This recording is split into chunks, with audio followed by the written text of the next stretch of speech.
Okay, here's an interesting case. It just came across the Yahoo News, and it's about this Richard Beasley out in Ohio, a guy who used to call and hire people off Craigslist and victimize them.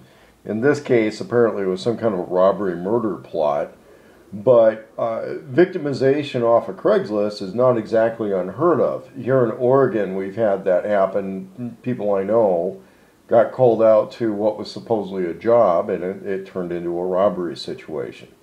Sometimes it's even quasi-legal. You know, call somebody out to a job, and then they find out it's one of their competitors who just wants to sabotage your business or get them in legal trouble because they became aware that the competitor had some sort of a lack of a certain kind of a license or some other legal thing that they could go after them with.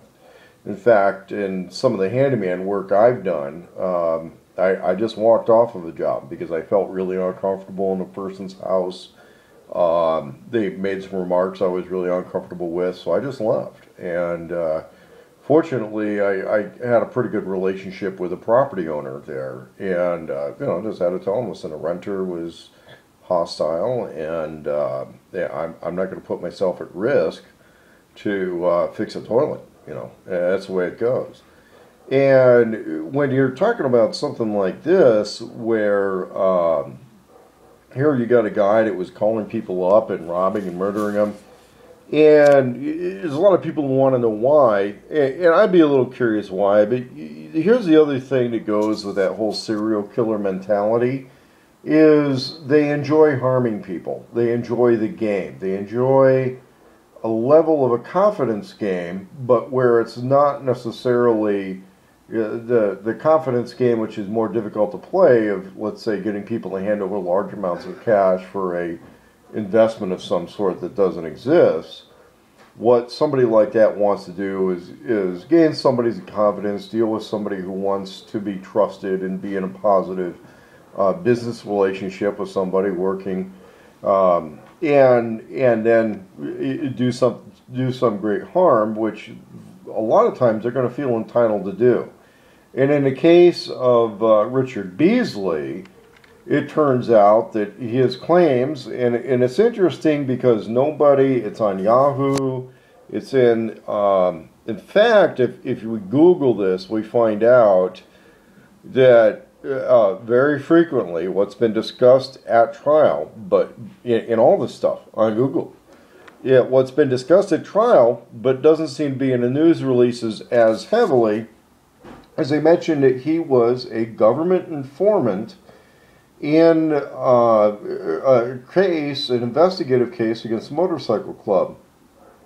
And when you're dealing with somebody who's a serial government informant like that, who, they like to kill people with a phone call. They will sell a case and they get paid for it to incriminate somebody and demonize somebody and make a prosecutor feel like they've got a real big fish that they want to pull in, and it's an entire club of defamation, isolation, and killing. And that's exactly what happens. They defame the target, they isolate the target, and then they murder.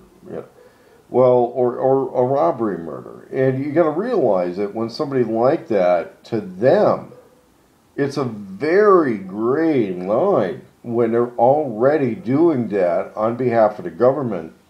And then they go into the whole Craigslist thing, and they find out of work, down and out people, or it turns out most of his victims are in their 40s and 50s.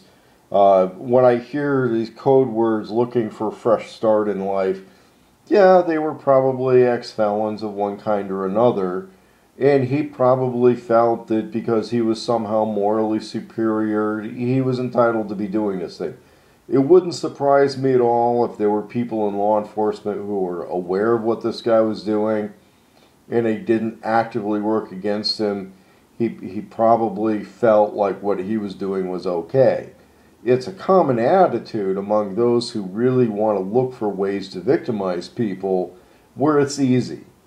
And as we grow into a police state situation, you're going to see more of this. You're going to see more of people who hunt, they play a bait and harm game of one kind or another in other people's lives, and eventually it escalates to the bait and harm game of murder. And because it's so easy for them, they tend to do it more than once. And that's what Richard Beasley did. I'm really curious at this stage, though, what motorcycle club he had been working against.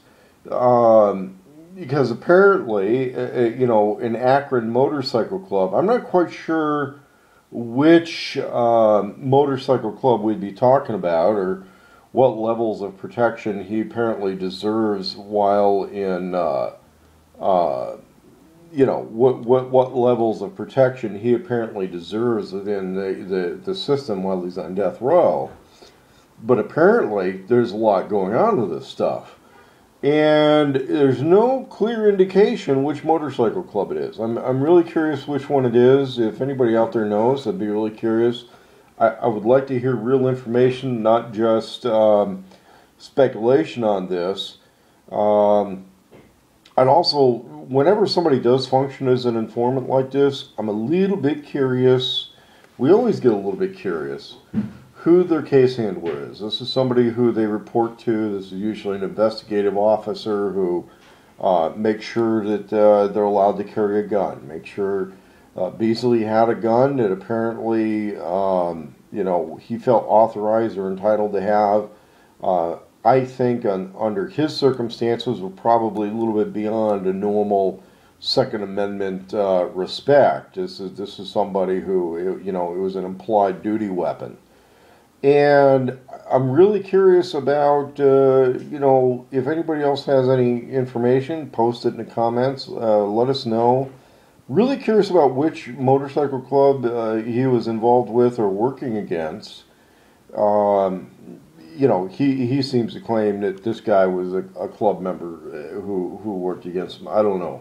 I find it difficult to believe. And but if somebody out there knows about this, I'm going to, hopefully the video, I'm not trying to make a ton of money on this, have the video go viral, but I'm really curious. I'd like to open up a discussion, and if somebody knows more about what's happening with this case or what the history of it was, I'm interested in comments and response videos, and what's been going on out of this stuff in Ohio, because I think we need to look at this stuff ahead of time and realize that as certain changes begin to happen in this country more than in the past, I'm afraid we're going to be seeing more of this type of thing, and we probably need to come up with some strategies to combat this, because this guy was getting away with it for a little while.